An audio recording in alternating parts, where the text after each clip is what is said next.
Channel True Thinkers. It's your girl Dominique, and I'm back with another video. So, guys, oh my goodness, how was today? I hope you guys had an awesome day. I hope you guys had a productive day, and I hope you guys were able to get through today with little to no stress. Okay? How about that? I'm speaking life over you guys. I hope you guys are getting things done.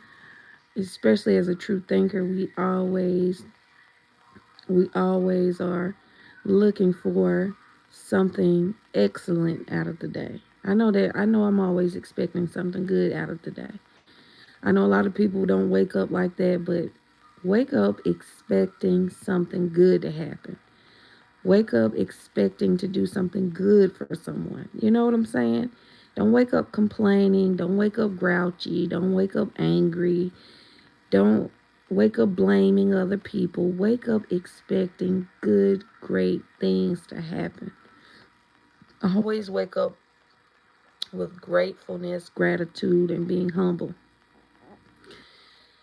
But as you can see in tonight's video, we're going to be discussing this topic: why so many people cannot afford to give advice. Because oftentimes, the intentions behind giving advice, it must be out of love, and it must be pure, and it must be driven with solutions. One thing that I am noticing is that there are a group of people in life. There are a group of people who love to give advice, love to give what they consider constructive criticism, but they honestly cannot afford it. Financially cannot afford to help you get out of your situation. They cannot financially afford to bring forth solutions that's going to elevate you. A lot of these people walk around puffed up in pride and think that they are God and think that they are the creator and that they have the same level of access that the creator has, which is everything. And they love to criticize and tell you what you need to do or what you're not doing, or they like to send you videos. Have you ever met somebody who will send you a video of of something that they think that you need to work on? Like, I'm gonna give you an example. Somebody sent me a video saying that, I needed to the causes what happens when you feed your children junk food. Well, it's okay when somebody sends me things that or information that is going to help me, but a lot of times the information people are sending is to continue to drag you down. See, I can take that type of video from somebody sending me a video about something that's going to enhance me as a mom, or giving me some constructive, you know, resources or tools or things or skills that I can learn and teach my children, or actively, um, use use that advice for my advantage to be a mother, a great mother.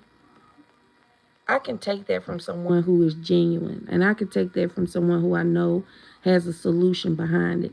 But a lot of people can't afford it. They can afford to criticize, they can afford to belittle, but they can't afford it in their wallet. Like, they don't have the finances to back it up. That's almost like, let me give you guys an example. That's like me telling you, let's say I'm your friend and I call you and I'm telling you, you know, hey, little Ricky, your son, he's failing. And, I send you a video saying something about why, single women or single mothers, children fail in school. And I just send you that video. But I'm consistently sending you things that are negative, and I'm consistently saying things to you that are negative. And when you ask me, hey, do you know any tutors, or do you have any good suggestions of how I can motivate my children to, be more productive and and use time management and ask the right questions in class, and um sit around the right students who can help them, or pay attention in class during small groups and ask productive questions. Like they don't see the value. They don't have that capacity to give you the right information.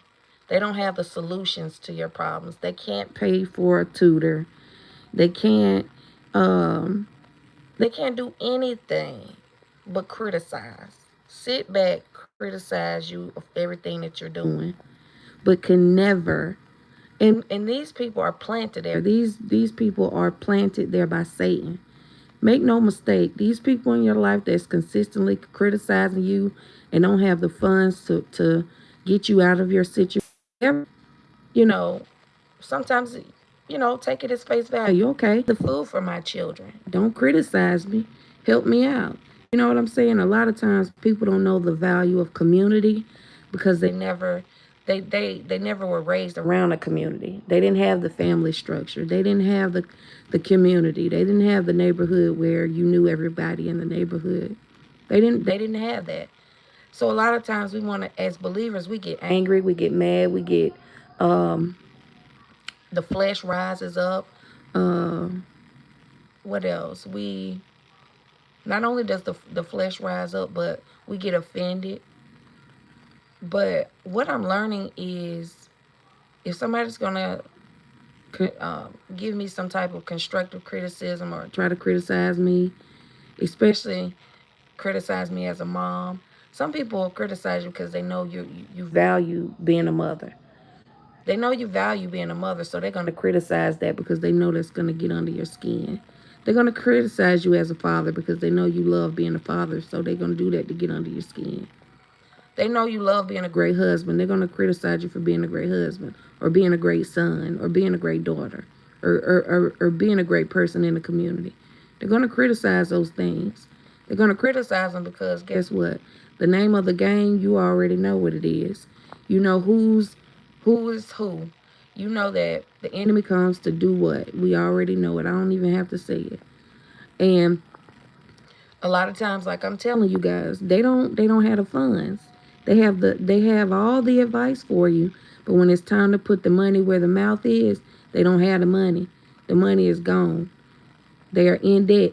And then I listened to a pastor today. He said some of these people, he said, they give you that try to criticize you. What they'll do is they'll criticize you as a mom.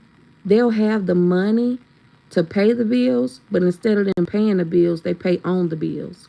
You get what I'm saying? Like, instead of going ahead taking care of all the bills, like say you got a $500 bill and you got $12,000 in the bank, and you only put 250 on the bill instead of taking care of it.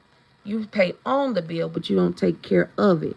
And a lot of times the mentality of these people, they're only doing things to pay on. They have no vision.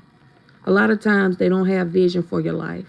So receiving any criticism or constructive criticism from them, let it go in one ear and out the other. Let it go in one ear and out of the other. What is God telling you? Because if you're a true believer, if you carrying your cross, if you picking up your cross each and every day, and you're doing that in spirit and in truth, and you going to your secret place and you're praying to the Lord each and every day, nobody can really tell you anything. Keep your mind fixed on God. I don't care how great they are of a speaker. I don't care how anointed they are, how prophetic they are. I don't care anything about that. You have to develop your own relationship with God. I know a lot of times you hear that, but you don't know. No one is telling you, well, how do I develop a relationship with God?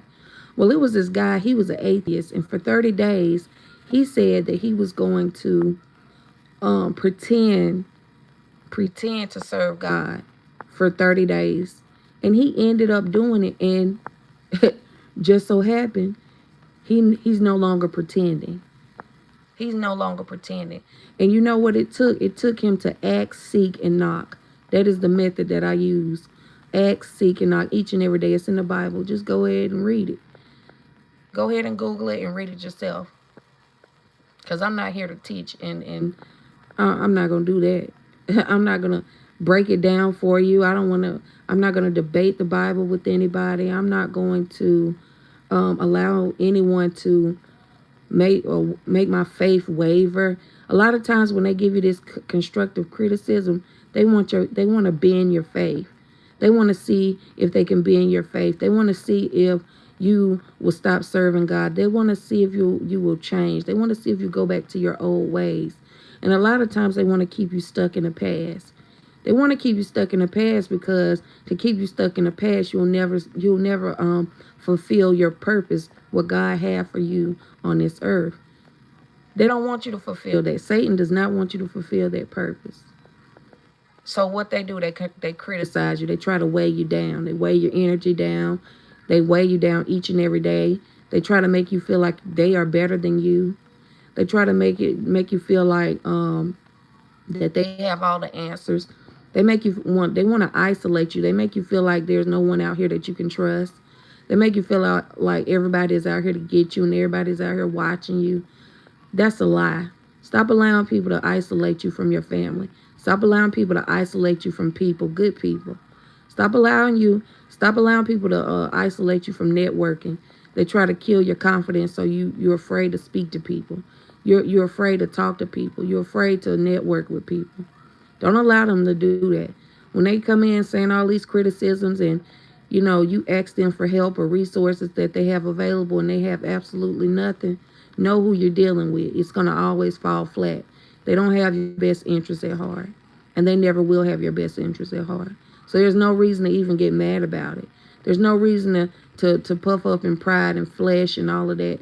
And I'm learning. Don't let me get on here and act like I have all the answers. But I see you. I see you, Satan. You feel me? I see you. And I see what you're trying to do. I see that you're trying to assassinate my credibility. I see that you don't like me. I see that you don't want the best for me. I know you don't. But you can't separate me from the love of God, and that's what you can't stand. God is love. So I don't need a man. I don't need love from nobody. I don't need love from family members, children, nobody. Because when I leave here, my salvation will be secured. My salvation is secured already. And I love the Lord, and that's what the enemy can't stand. That I love the Lord, and I'm willing to do the work of the Lord. And I'm not worried about vanity. I'm not worried about none of that mess. I'm not worried about what people think about me. I'm not trying to get over on people. I don't need to be in every single room. You know what I'm saying? But the thing is, the enemy can't stand it. They can't stand it. That's why they keep continuing to give unsolicited advice. Advice that's going to fall flat because I know you don't have the funds. You can't afford it. You can't afford to tell me anything. How you going to tell me anything when I'm going to the source? When I'm going to God? I don't need you to tell me nothing, actually. And the Bible talks about that too. It genuinely talks about it. But they want to continue to bring forth strife every day. They want you to be stuck. They want you to be lazy. They want you not to for it to be hard for you. They know if they gave you an ounce of help or what they're really supposed to give you, they know that you would surpass them with flying colors and continue to surpass them. And they can't stand it. They know the truth. The enemy always know the truth. That's why they try to suppress you.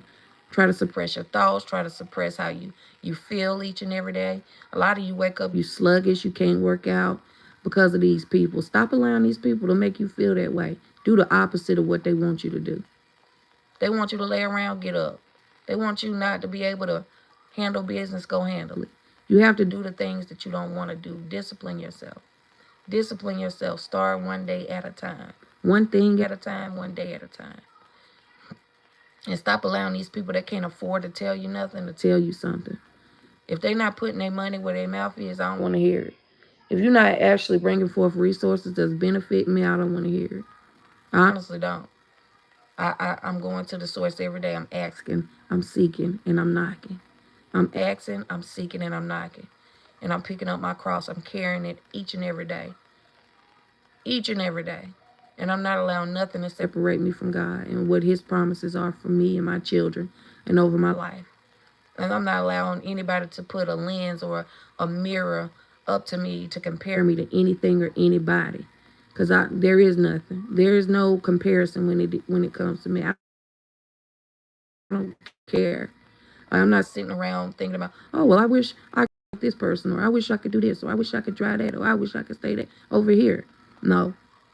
I know that it's nothing in it. It's materialism, and I don't care about those things no more. You have to be spiritually mature. Once you get a certain age, especially when you get in your 40s, you got to be spiritually mature. You got to know, you got to have vision. Vision is the most important and critical thing in the kingdom of God.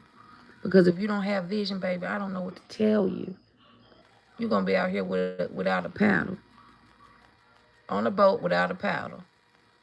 You're going to be out here looking and searching and seeking and never find it. Meaningless, endless things of materialism, and it's not gonna estimate to nothing. To zero. Nothing. You're gonna be doing the same thing every year. Going here, going there. Same old stuff. But we don't want to see it. We fail to see that it's the same old thing every single year.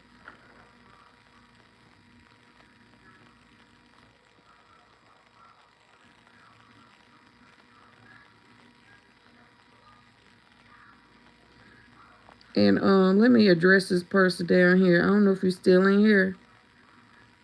But ain't nothing sad about my life. I rebuke that in Jesus' mighty name. Ain't nothing sad about my life. I am content. I'm not comfortable, but I'm content. And one thing about me, I've driven everything. I've lived everywhere I needed to live. I've done everything that I needed to do in life. And I serve a mighty God. I'm in the kingdom of God, and that's that. And I know who I am. I know who I'm governed by. See, that type of mentality, saying, oh, I hope you have a good life. I hope you have a great life. That's passive aggression. And that's another thing. I rebuke that passive aggression in Jesus Christ's mighty name. I don't receive nothing that you say. Stop making a teachable moment about me. Don't make a teachable moment about me and what you think, because you don't know me from a can of paint. And I don't know you, and I don't want to know you. So don't get on here thinking that you know what I have going on. So anyway, meanwhile back at the ranch, sometimes you have to address people, because people like that, they think they know you. Like I said, they'll try to give you advice. They'll try to give you that passive aggression. They want to continue to sow seeds of doubt, of stress. Don't let them do it. True thinkers, do not let them do it, because you know what you quietly doing. You know what God told you. Remember God's promises in everything that you do. In everything that you do, remember God's promises, because the enemy is going to come and tell you different, contrary to what God is telling you. And they don't believe in God. They believe in everything else, but they don't believe in God. That's what's hilarious about it.